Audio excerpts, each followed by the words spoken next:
به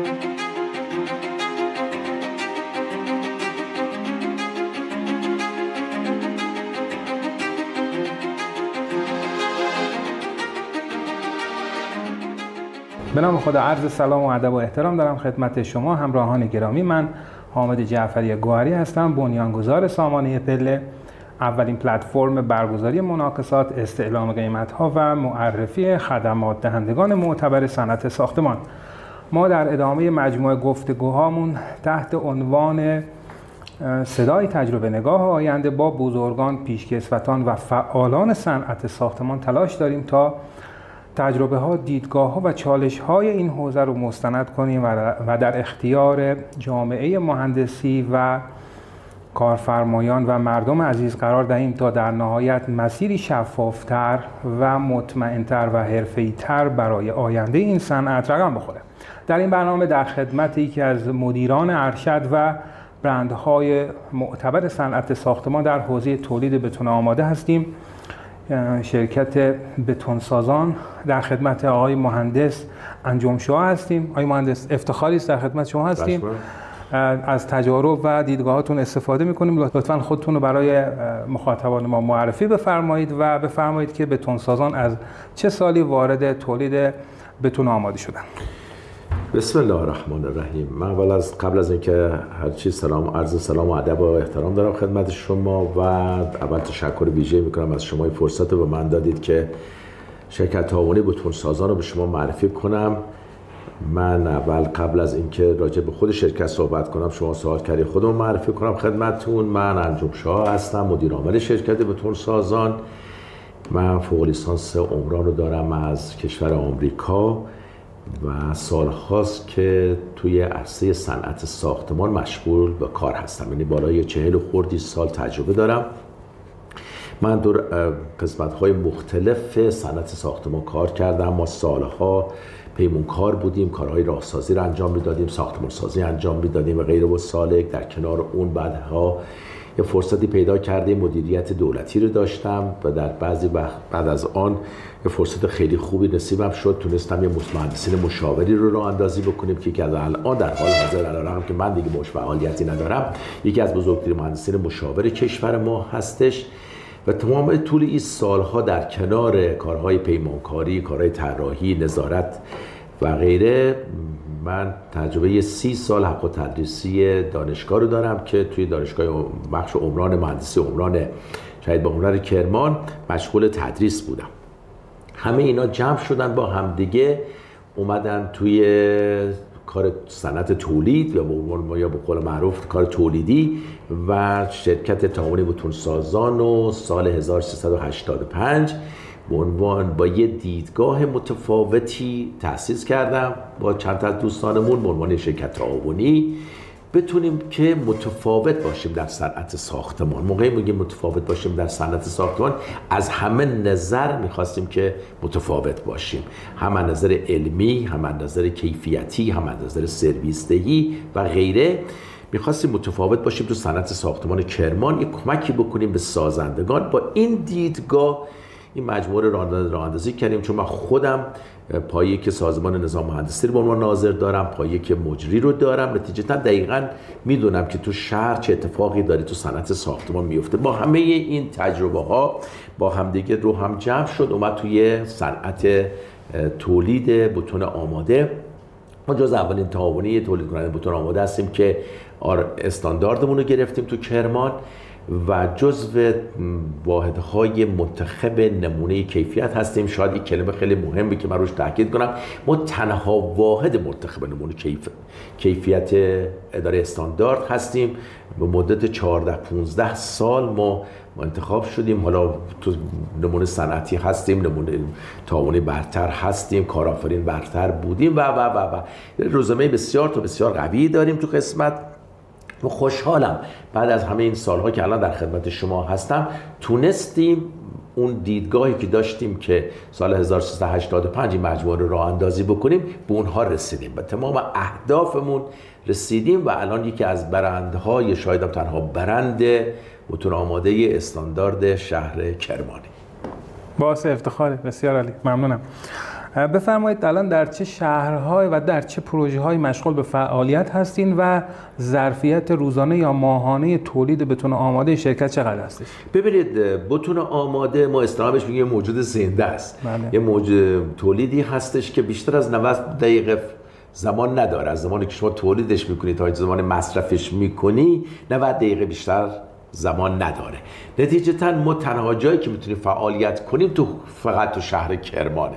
یعنی تولید ما مختص شهر کرمان هسته. در فاصله 90 دقیقه‌ای ما میتونیم چیکار کنیم؟ محصول تولید شدهمون رو با توجه به استانداردهای موجود به محل مصرف برسونیمش. نتیجتا ما فقط تو شهر کرمان و حومه شهر کرمان فعالیت داریم. ما ظرفیت تولیدمون بالاترین ظرفیتی که ما میتونیم تولید کنیم در طول روز 850 متر بتون هست که ما تولید کردیم و تحویل مشتریات دادیم. الان اگر شما از ما سوال کنید با توجه به رکودی که وجود داره ما خیلی دلمون میخواد که حداقل روزی 300 متر مکعب بتون تولید کنیم، اما با توجه به رکود این مقدار هم در حال حاضر محقق نمیشه. بفرمایید چه ویژگی هایی باعث شده که بتون سازان با بقیه بتون‌های تولیدی در سطح شهر متمایز باشه؟ ببینید مهمترین قسمتی که ما داریم تو بتون مسئله کیفیت. خب این کنترل کیفیت یا QC بسیار مهمه. کاری که تو بتون سازان انجام شده، ما تنها آزمایشگاه همکار اداره استاندارد هستیم که ایزوی 17025 و تایید صلاحیت ایران رو از سازمان ملی استاندارد داریم. البته یکی از همکاران دیگه هم اینو داره، اون البته قطعات تولید میکنه. تو قسمت بتون آماده ما تنها هستیم. نتیجتا علتی که ما این آزمایشگاه رو اندازه اداره کل سرویس بدیم به اداره استاندارد کل استاندارد کرمان، ما از اول تو فکرمون این بودی که ما باید مسائل ورودی رو خودمون کنترل کنیم، مسائل خروجی رو خودمون کنترل کنیم و همه چی بر اساس استانداردهای کشور باشه. این آزمایشگاه کار ما کمک میکنه. ما کنار آزمایشگاهمون یه واحد تحقیق و توسعه آرندی به اصطلاح داریم که ما مرتب تفاهم نامه داریم با دانشگاه بایونر کرمان، با دانشگاه آزاد، با هایتک ماهان که کار دانشجوها میان اینجا به دوره هاشون رو چیکار میکنن، دوره برای یا معروف پیپراشون یا اینکه پروژه هاشون رو با ما میگذرونن. ضمن اینکه تمام دوستانی که واحدهای تولیدی رو دارن تو سطح استان، همه واحدها باید همه واحدها باید یه شخصی به عنوان مدیر کنترل کیفیت یا مسئول کنترل کیفیت داشته باشن که اونا میان پیش ما آموزششون هم میدن. پس ما یه مرکز آموزش بسیار قوی هم اینجا داریم. نتیجتا تحقیقات که کنار داشته باشی، آموزش هم که داشته باشی، کنترل آزمایشی هم که داشته باشی، نتیجتا اینا همه دست به دست هم میدن. با توجه به تجربه‌ای که خود من و بقیه همکاران تو مجموعه داریم میرسونه که بعد شما یه بتونی تولید میکنید که متفاوت از دیگران هستش. نه فقط صحبت از این هستش که یه بتونی که ما تولید میکنیم از نظر آزمایشی و مقاومتی جواب میده. نه، این بتون کاملا متفاوته، تو کاراییش متفاوته، تو کاربردیش متفاوت هستش، تو آزمایش‌های دوامش متفاوت هستش. ضمن اینکه خب موقعی که بتونی داری تحویل بدی با توجه به پروژه‌های بزرگی که سطح شهر انجام میده، سرویس دهی خیلی مهم میشه. ما تو اون قسمت هم حرف اول رو میزنیم. جز اولین مجموعه‌هایی بودیم تو استان کرمان یا حتی تو شهر کرمان که موقع راه اندازی شدیم با 2 تا بچینگ راه اندازی کردیم مرکزمون رو که بتونیم، الان خیلی از مرکزها اینو داره اما ما جز اولین ها بودیم. جز اولین هایی بودیم که ناوگان حمل و نقلمون بالای 10 تا ماشین بوده. الان بازم مجموعه هستن که اینو دارن اما ما جز باز اولین ها بودیم. جز اولین ها بودیم که تعداد پمپ انتقال بتونمون از 5 تا بود که الان هم باز تعدادی هستن که اینو دارن. باز ما جز اولین ها بودیم. خب اینا همه کنار هم جمع شد تولید خوب به اضافه یه سرویس دهی خوب و از همه مهمتر داشتن یه تجربه فنی و انتقال این تجربه فنی به تمام پروژه‌های سطح شهر. ما تو تمام پروژه‌هایی که موقع اجرا می‌کنیم تو سطح شهر یه نماینده‌ای از آزمایشگاه ما به عنوان نماینده QC در سطح پروژه حاضره تمام وقت که میتونه چیکار کنه، از تمام تراک میکسرهایی که دارن بتون باشون حمل میکنن و پمپاژ میشه نمونه بگیره. اینها کنار هم جمع شد، بتون سازان شد یه برند، بتون سازان شد یه بتونی که متفاوت از اون هست. و دوباره میریم تو انواع بتون‌هایی که قرار بود تولید بشه.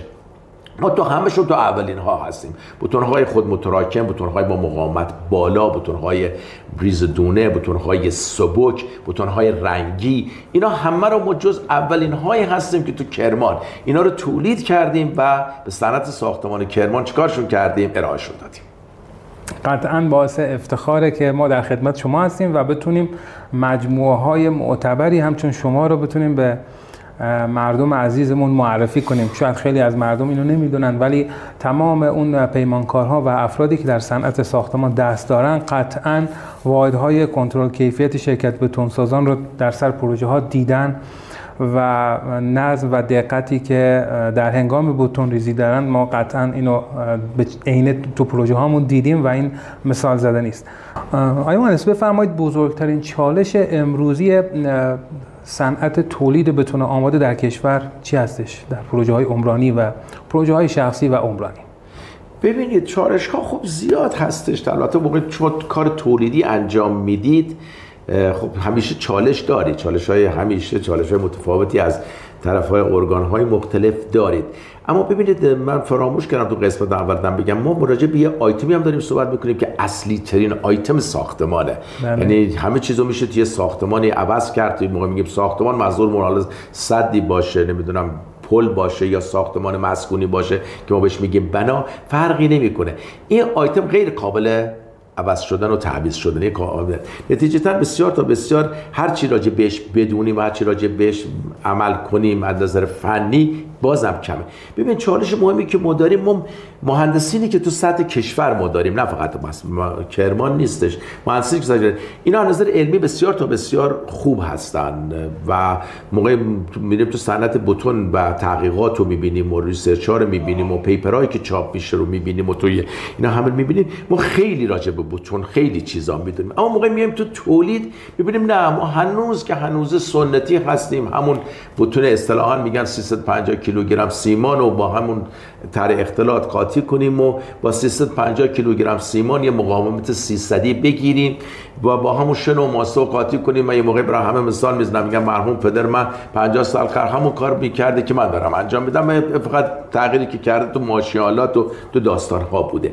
علی‌رغمی که ما اطلاعات خوبی راجع به بتون‌ها داریم، الان دیگه هیچ جای دنیا نیست که 350 کیلو سیمان مصرف کنند و بخوان چیکار کنن؟ بخوان یه بتون 300 مقاومتی رو چیکار کنن؟ تولید کنن. نتیجه ما توی قسمت‌ها خیلی ضعیف هستیم. بایستی بریم برای استفاده از سیمان‌های جدید، سیمان‌های سرباری اصطلاحاً بهشون میگن، و استفاده از مواد افزودنی، جایگزین کردن با سیمان و از اون طرف بریم استفاده از بتون‌های پر مقاومت، بتونیم ساختمان‌هامون ابعاد ستونامون رو کم کنیم، ابعاد تیرامون رو کم کنیم و الی آخر. اینا همه رو ما میدونیم، اما متأسفانه موقع تو اجرا میریم و تو ساخت میریم ما توی قسمت‌ها خیلی عقبیم. خب توی چالش‌های دیگه ما داریم، ما سیمان چالش‌های متفاوتی با مشکلات با سیمان داریم، با بورس کالا داریم و یه چیزای کلیشه‌ای که اصلا واردش نمیشیم، دارایی تامین اجتماعی و غیره و سالک که اصلا وارد مقبول اصلا من نمیشم. بسیار عالی. یکی از خاطره‌های خوبتون رو در پروژه ها و در حین بتون‌ریزی است با مخاطبین ما به اشتراک بذارید. ببینید زندگی پر از خاطره است دیگه. مخصوصا دیگه موقع دانشگاهی باشی خب خاطرات خیلی زیادی از کلاس‌های درس داری. من پست دولتی داشتم، خب بالاخره خاطراتی از پست دولتی هم دارم. خب هر روز ما در پروژه‌های متعددی تو سطح شهر داریم بتون‌ریزی می‌کنیم. خب موقع داریم بتون‌ریزی می‌کنی همه اینا خاطره است، آزمایشگاه خاطره است، غیر و سالک. اما اگه بخوام چون صحبت از بحث بتون هست و بحث بتون‌ریزی هست بخوام خاطره تعریف کنم براتون، این برمیگرده به سال‌های خیلی قدیم. سال 1370 بود. ما پیمونکار بودیم و کار راهسازی رو انجام میدادیم، یه ساختمانی داشتیم انجام میدادیم. همزمان با او برای اولین دفعه منطقه کرمان تصمیم گرفت که یه مخزن 10,000 متر مکعبی رو تو شهر کوبنان بسازه. خب اون موقع ما بچگی هم نداشتیم، اونجا حجمی کار میکردیم و تجربه هم اصلا نداشتیم تو مخزن سازی تو شرکت، همچین تجربه‌ای نداشتیم. اما موقعی که رفتیم پای قرارداد، اولین چیزی که ما گفتم آقا هندونه به شرط چاقوه، یه مخزن 10,000 متر مکعبی قرار است بسازی، ما باید آبش کنیم از شما تحویل بگیریم. خب خیلی برای ما جالب بود که می‌خوایم وارد مقوله بشیم که هندونه به شرط چاقو باید تحویل بدیم. هیچ آشنایی با آیتم هایی که توی مخزن استفاده میشه، مخزن 10,000 متر احتمال کبیر. یه مخزن خیلی بزرگی هستش. از واتر استاپ استفاده میشه برای درزها، نمیدونم از آببند استفاده میشه برای اینکه بتونی بسازی که آببند باشه، ضمن که با یه بتون خاصی بسازی که بتون آب نده. خب تو اون منطقه هم که ما بودیم مثلا ما بچینگ نداشتیم، طرح اختلاط اون خیلی مهم بود، چه طرح اختلاطی ما داشته باشیم و چه جوری کار انجام بدیم که بتونیم این مخزن رو بدون اینکه نقص داشته باشه تحویل بدیم. خب ما با علیرغم به تجربه این شکلی رو نداشتیم و تجربه اجرایی رو داشتیم، بالاخره ما اونجا پل می‌ساختیم، از با بتون آشنا بودیم الی آخر، اما ما این کار انجام دادیم و همزمان با ما اون زمانی که ما این کار انجام میدادیم روز گذشته، صحبت از نزدیک 30 سال گذشته ازش، یادم نیست تو سطح استان تعداد زیادی مخزن داشت انجام می‌شد. یعنی منطقه‌ای تو برهه‌ای از زمانی بود که داشت خدمات آبرسانی و مخزناش رو تو سطح استان داشت جاهای مختلف انجام میداد، ارزویی داشت، نمیدونم برسیر داشت، این ور اون ور خیلی جاها داشتش. ما و شرکت‌ها این کار انجام میدادن که قدر بودن تو خدمات آبرسانی و خدمات آبی به قول معروف ما میگفتیم، نه مثل ماها که تجربه بیشترمون تو راهسازی و اینها بود. ما این مخزن رو ساختیم و رسید موعد مقرر که واسطیم چیکار کنیم، اینو آبش کنیم و تحویل بدیم. خیلی جالب براتون من میگه حال خاطر بدی، ما جزو تنها مجموعه بودیم، شرکتی بودیم شاید بگیم توی استان که موقعی که مخزن رو آب کردیم تا همون مرحله اول ما هیچ گونه آبدهی نداشتیم، ولی هیچ نقصی نداشتیم، هیچ جا به قول معروف نبود که ما مشکل آب داشته باشیم. این برای ما جالب بود. من همیشه یادم مونده، میگم ما علیرغم که الان خیلی تجربه بتونی داریم و الان بعد از 30 سال که گذشته و از 85 که بتون سازان داریم، خب تجربه بتونی خیلی داریم، طرح اختلاط‌ها و غیر سالک و اینا خیلی داریم. اون موقع با علیرغم تجربه ها رو نداشتیم، اون رو ساختیم و تحویل دادیم، جز خاطرات خوب منه. بسیار عالی، خیلی ممنونم. به نظر شما آینده صنعت بتون به چه سمتی پیش میره؟ ببین، آینده صنعت بتون باید به جاهای خیلی خوبی پیش بره، اما نمیبینم ما توی کشور، توی مرکز تحقیقات مسکن شهرسازی چشماندازی داریم واسه بتون. بسا پیش بینی کردن بالاخره ما بریم به اون سو که بتون‌های مقاومت بالا یا ابر بتون اصطلاحاً بهش میگن بسازیم، بتون‌های بسازیم که از کمتر از سیمان استفاده کنیم و به جای اون از مواد افزودنی استفاده کنیم. رفتن به سوی این که به جای اینکه از سیمان معمولی استفاده کنیم که داریم ما الان استفاده می‌کنیم، اصطلاحاً بهش میگیم سیمان پورتلند، بریم به جای اینکه از سیمان سرباره استفاده کنیم. سیمان بالاخره حتما شما در جریان هستیم، برای هر 1 تن سیمان که داره ساخته میشه 1 تن CO2 داره میره توی هوا، که خب بالاخره این ما داریم میریم به اون سو که باید از سیمان به اصطلاح سبز استفاده کنیم که خوشبختانه کارخانه سیمان کرمان هم داره اینو تولیدش میکنه. اما من نمیبینم جایی که ما داریم میریم به اون سو که به این چشماندازها برسیم. ما تقریبا همون جایی بودیم که بودیم، اما خب تغییرات داریم، نمیگیم تغییرات نداریم. شاید مثلا شما 4 سال قبل 5 سال قبل با من مصاحبه می‌کردید، میگفتید بتون سازان تو رده‌های مقاومتی یا بتونی که داره تولید میکنه چی هسته، من به شما میگفتم ما 90% تولیدمون هسته بتون‌هایی که از 350 کیلوگرم سیمان استفاده میشه، به اصطلاح هم بهشون میگن رده مقاومتی C25. اما خب امروز بعد از 4-5 سال که الان با من صحبت کنیم، میگم اون 90% برعکس شده. ما الان 90% بتونی که تولید داریم میکنیم هست رده مقاومتی CC، یعنی استفاده از 400 کیلو سیمان. خب این نشون میده که تغییراتی که تو سازمان نظام مهندسی تو آیین‌نامه‌ها بوده، اتفاقات زلزله‌ای که در سطح کشور افتاده، چه بم چه کرمانشاه و غیره، خب استانداردها عوض شدن، رفتن به سوی که بتون‌های با مقاومت بالاتری رو بسازن. اما ما خیلی جا داریم برای صنعت ساختمان. حالا چون از بتون میپرسیم، راجع به بتون صحبت میکنم، اما نه، خیلی کندیم توی قسمت، خیلی کندیم. یعنی ما هنوزه میگم همون کارهای قدیمو داریم انجام بدیم و یکم تفاوت‌های ساختی، تفاوت‌های طرح اختلاطی، تفاوت‌های دوامی و تفاوت‌های غیره، اما همشون در مقایسه با اون چشماندازی که مرکز تحقیقات مسکن دیده برای ما خیلی عقبیم. انشالله که بتونیم از تجارب شما استفاده کنیم و همینجوری که در گذشته شما پیشگام بودین و استانداردها رو رعایت کردین، در این زمینه هم بتونیم از کمک و تجارب شما استفاده کنیم. نقش فناوری‌های نوین مثل بتون سبز رو در صنعت ساختمان چجوری می‌بینید؟ ببینید، ما در حال حاضر تو کشور ما هیچی. ما موقعی که راجع به بتون سبز صحبت میکنیم بیشتر خب بتون تشکیل شده از 4 تا آیتم بیشتر نداره، شن و ماسه و سیمان و آب دیگه. ما خب موقعی که شن و ماسه که خب جای خود داره استفاده داره میشه، آبم که با جای خود داره، تنها آیتمش میشه همون آیتم سیمان که من توی قسمت قبلی خدمتتون گفتم، استفاده از سیمان‌های سبز که کمک میکنه توی جریان. خب تو کشور راه افتاده اما خیلی عقبه. من فکر نمی‌کنم تو این مقطع کوتاه مدت ما به اونجا برسیم، اما باید برسیم. مثل هر جریان دیگه ما بایستی بریم به اون سویی که هم به فکر محیط زیستمون باشیم و هم این که تو فکر این باشیم که ساختمان‌های مقاوم تری بهتری بسازیم، به ضمنی که چی برای جامعه و برای چیزام خوب باشه. اما خب فکر نمی‌کنم ما به این سرعت به اونجا برسیم. ممنونم، متشکرم.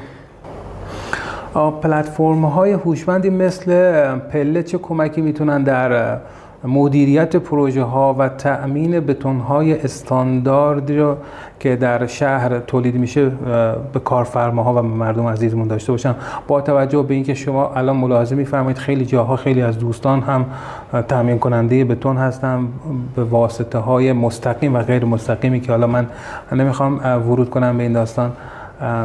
نظرتون راجع به این داستان چی هستش؟ ببینید من اول قبل از اینکه چون قسمت آخری که شما گفتید داره تولید کننده انجام میشه، بذارید من اینو خدمت شما عرض کنم که ما توی قسمت اعظم مشکلی که ما توی تولید داریم، شاید هم بگه گفت حالا ما راجع به تولیدات دیگه صحبت نکنیم، تو تولید آیتمی که داریم راجع بهش امروز صحبت میکنیم بتون صحبت کنیم. مهمترین مشکلی که ما داریم مشکل بازرسی کنترل از آیتم تولید شده هستش. ما تو قسمت خیلی ضعیفیم. ارگان هایی که بایستی تو این قسمت با ما کمک کنن یا با مردم با آدم عملا باید کمک کنن ضعیفن. اونا خب به دلایل مختلف ضعیف هستن، یا نیروی انسانی کم دارن یا نمیدونم بودجه کم دارن حرفا. نتیجتاً بتونی که داره تولید میشه و داره ارائه میشه تو سطح شهر ممکنه اصطلاحاً بگن آقا از نظر مقاومتی به آزمایشگاه جواب میده، اما عملاً یه بتون با دوامی نیست. و علتش اینه که ما رقابت‌های کیفیتی رو بردیم به سوی که رقابت‌های قیمتی. یعنی طرف فقط دلش میخواد که چی یه بتون ارزونی بریزه که ساختمانش براش چی ارزون‌تر در بیاد، در صورتی علی‌رغمی که ما مثلا موقع صحبت میکنیم بتون به 10% ساختمان هم نمیرسه قیمتش. یعنی موقعی صحبت میکنیم که میگم ما میخوام بتون ساختمان بریزیم به نظر خیلی زیاد میاد، خیلی بزرگ میاد، یه اسکلت میخواد به بالا، این 7-8% کل ساختمان بتونه. و بین خرید یه قیمت بتون ارزون و یه بتون گرون تمام شده قیمت شاید 250,000 تومان امروز باشه تا هر متری. یعنی امروز اگه بگیم ساختمان متری 20 میلیون تومان یا 30 میلیون تومان در میاد، یه بتون با کیفیت بگیر میشه 20 میلیون و 250,000 تومان، میشه 30 میلیون 250. یعنی عددی ما نیستیم عملا از نظر کلی. اما خب همه دوست دارن ارزون بخرن و ما چون تو اون قسمت ها ضعیف هستیم، تو کنترل کیفیت ضعیف هستیم، نتیجتا بتون خوبی رو چیکار میکنیم؟ به ارائه نمیدیم به شهر. خب باید روی این کار کرد که این به جای خوب نیست. خب پلتفرم‌های مثل پلتفرم‌های شما مثل پله هم کمک میتونه بکنه به این داستان که بتونه شرکت‌هایی رو مثل شرکت بتون سازان و یا تو هر آیتم های دیگه چه آجر چه نمیدونم بلوک چه غیره هر چی هست، شرکت‌هایی که نه فقط قدرن فقط به خاطر اسمشون قدرن به خاطری که کیفیتی قدرن به خاطری که برندن، به خاطری که سرویس خوب میدن، پشتیبانی خوب میکنن و الی آخر اینها رو معرفی کنیم به صنعت ساختمان کرد. حالا موقع صنعت ساختمان میشه کارفرمایان، سازندگان، پیمانکاران و یا خود مصرف کنندگان. شما اینا رو معرفی کنید، این خیلی کمک میکنه که بتونیم اینا رو معرفی کنیم. چون اتفاقی که خوب اگر بیفته و من براتون آرزو موفقیت میکنم و آرزو دارم به این هدفتون برسید، این که یه مجموعه‌ای از آیتم های مختلفی که درگیر یه ساختمان میشن و چیکار کنید شما همه اینا رو کنار هم داشته باشید که یه بازم دوباره یه کارفرما، یه سازنده، یه شخصی که میخواد شروع کنه کار ساختمانی رو انجام بده چیکار کنه؟ بتونه بره مستقیم توی پلتفرم شما، توی اپ شما و بتونه همه رو چیکار کنه، همزمان داشته باشه. بگه خب من از این شن میگیرم، از این بوتون میگیرم، از این لوازم برقیمو میخرم، تاسیساتمو از این میخرم، بلوچمو از این میخرم و الی آخر. خب ضمنی که من توی در دیدم که شما انجام داد بودید واسه من آورده بودید، این که شما راجع به مناقصه هم صحبت میکنید دیگه. خب خیلی مهمه، استلام قیمت ها مهمه. مثلا من خودم اکثر پلای غیر تقاطعی غیر همسدی که تو سر ساخت شده، خب نامشون پیمانکار بودن که ساختن این رو. اکثر اینا رو من به طور ریزی کردم واسه پیمانکارا و هنوزم دارم این کارو انجام میدم. یا ساختمان بزرگ انبوسازی که تو شهر انجام شده، خودم پیمانکار دارن، یا طرحهای ملی، یا و الان در گذشته طرحهای تعاونی ملی و الان شده طرح ملی که انجام شدن، اینا همشون پیمانکار دارن دیگه. پیمانکار هم دنبال استعلام قیمته و گرفتن قیمت خوبیه، کیفیت خوب. ما امیدوار هستم که بتونه این پلتفرم شما یا این اپ شما، اسمش رو هر چی می‌خواید بذارید، کمک کنه به اون افراد، اون شرکت‌های ساختمانی، به اون پیمانکارا، اون سازندگان. قطعا رسالت پله همینه.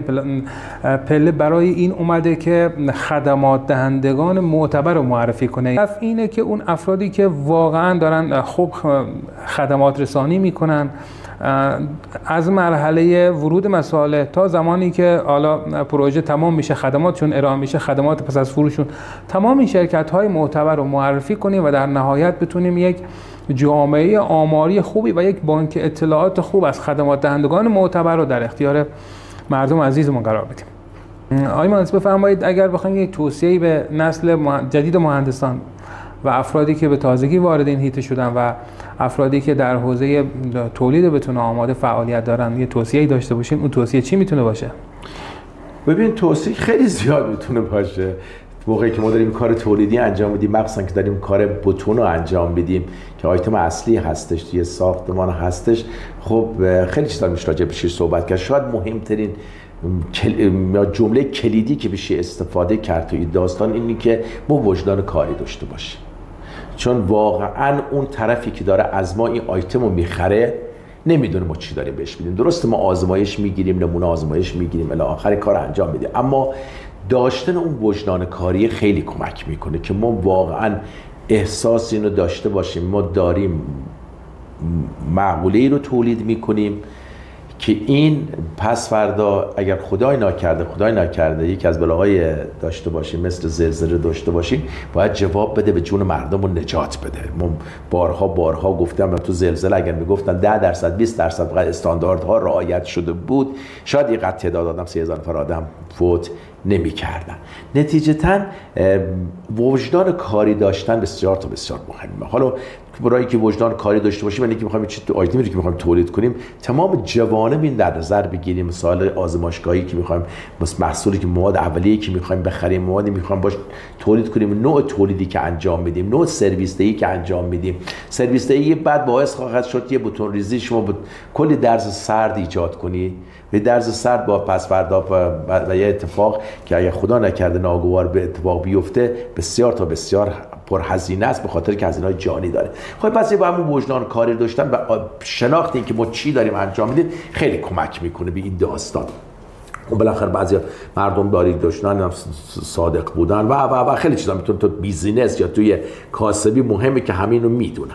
اما اگه بخوام توصیه کنیم به جوانایی که شما فرمودید راجع به مهندسین، من در سال پایانی تصمیم گرفتم که دیگه حق و تدریسیمو ادامه ندم، دانشگاه نرم. یه درسی رو تدریس می‌کردم به نام کارآفرینی برای دانشجویان عمران دانشگاه باهنر کرمان.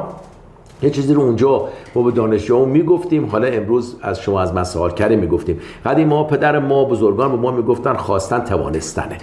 همیشه این به ما میگفتن بودن هر چی بخوای میتونی کار کنی بهش برسی. الان دیگه عوضش کردن، دیگه نمیگن خواستن توانستنه، الان دیگه علمیش کردن، میگن خواستن به وجود آوردنه. یعنی هر چیزی رو که شما بخوای میتونی چی به وجودش بیاری. نمونهش همین کاری هست که جناب عالی الان داره انجام میده. شما خواستین میخوای یه پلتفرمی رو راه اندازی کنی، همینطوری که تمام اون پلتفرم‌های دیگه‌ای که راه اندازیش تو کشور داریم روزانه ملت ازشون استفاده میکنن، نمیدونم جنس ازشون میخرن، تبلیغاتشون میکنن، هتل رزرو میکنن، نمیدونم فلان میکنن، همه کار اینا همشون یه جریانی بوده مثل شما یه استارتاپ بوده، نمیدونم یه رفتن نشستن یه کارآفرینی فکر کرده که چیکار کنه چیز جدیدی رو راه اندازی کنه و بیار توش تو بازار و ملت بتونن ازش استفاده کنن. این قصه اولش همین بوده که آقا من میتونم اگر ما جوان‌ها و مهندسین و همه قشر ها باور بر این داشته باشن که ما میتونیم، اگر تمام مطالعه کنیم تمام کسانی که الان جزو نفر اولای بیزنس های دنیا هستن موقع نگاه کنیم، همشون اصطلاح میگن آقا از خونه شروع کرد، از گاراژی شروع کرد، با دو تا شروع ولی واردی بحث نشه. مثلا بزرگانی که خودمون داشتیم، آقای ارجمندها که خالی داشتن، لاله‌زار نمیدونم گلاب داشتن و هر کدوم اینا شروع بخوایم راجع بهش صحبت کنیم، من میتونم رو ساعت ها بشینم راجع به این موضوع صحبت کنم. همشون فقط یه چیز هسته، میخواستن به وجودش آوردن. اگرم شما بخواید تو همین صنعتی هم که ما هستیم متفاوت‌تر از من باشید، بهتر از من باشید، همه چیز باشه، اگر بخواید میتونید باشید. انشالله. ممنونم. و در نهایت بفرمایید چشمانداز شرکت بتونسازان رو در 5 سال آینده چگونه می‌بینید؟ متاسفانه توی قسمت باید بگم خوب نمی‌بینم، به چند دلیل. یکی از دلیلاش اینه که خب ما در حال حاضر در رکود صنعت ساختمان هستیم به دلایل مشکلاتی که برای مملکت وجود داره و نتیجتا صنعت ساختمان عملا خوابیده. خرید فروش ها موقع انجام نشه، سازندگان هم دیگه نمیسازن. اون سازندگان کسانی که با ماها کار میکنن کسانی هستن که انبوه ساز هستن. این خیلی تمام برج هایی که میبینید تو سطح شهر انجام شده، برج آبنوس، نمیدونم برج سپر، برج اول و ساختمان های بلند مرتبه تو ما ساخته شده، اینا همه بتون سازان بهشون بتون میداده، اما خود دیگه انجام نمیشن. مال شاپینگ سنترهای بزرگ بالا این حرفا بودن، ما اینا همه رو تامین بتون میکردیم، الان نداریم دیگه. قاطع غیر همصدی که یه دفعه در همزمان 4 تا 5 تا انجام میشد، الان شاید یه دونه ما بخوایم داشته باشیم در حال انجام باشه. خب پس صنعت ساختمان موقع میگیم چه ساختمانی چه پیمانکاری چه طرح‌های عمرانی در رکوده در حال حاضر. خب موقعی که در رکود باشه ماها تولید نداریم دیگه، ما تولید برمیگرده به صنعت ساختمان و به نظر من نمیاد که این روزا راه بیفته. چرا؟ چون بایستی بازار راه بیفته و شروع به فروش انجام بشه، دوباره دوستان برن دنبال این که بخوان طرح جدید رو انجام بدن و نقشه‌هاشون رو آماده کنن و هزینه‌هایی هم که اینقدر داره میره بالا هر روز، چه هزینه‌های سازمان نظام مهندسی، هزینه‌های شهرداری و بخوان پروانه بگیرن، این زمان بره. من این نتیجتا ما برای بتون سازان خیلی افق خوبی رو نمیبینیم. ضمن این که خب موقعی که ما در همچین شرایطی هستیم که صنعت ساختمان رونقی نداره و اون انبوه سازان اصلی هم نمیسازن، کسانی که دارن میسازن خیلی از اینها دیگه روی مسئله کیفیت خیلی مانور نمیدن، اینا میرن بیشتر روی قیمت مانور میدن. نتیجتا اون تولید کنندگانی که اصطلاحاً استاندارد هستند اما استاندارد واقعی نیستند و چیکار میکنن؟ اونها هم میان تو بازار رو میگیرن برای اینکه بتونن از ورشکستگی خودشون نجات بدن. با هر قیمتی که شده، با هر کیفیتی که شده بتون تولید میکنن و به دست مصرف کننده میرسونن. اینم خیلی بده. خیلی ممنونم از تجاربتون استفاده کردیم. این گفتگو هم بخشی از مصاحبه با بزرگان و پیشکسوتان صنعت ساختمان بود. بخش‌های بعدی مصاحبه و گفتگوهای ما در پروژه ها و محیط های کارگاهی قطعا خواهد بود و امیدواریم که این مسیر بتونه به شفافتر شدن صنعت ساختمان کمک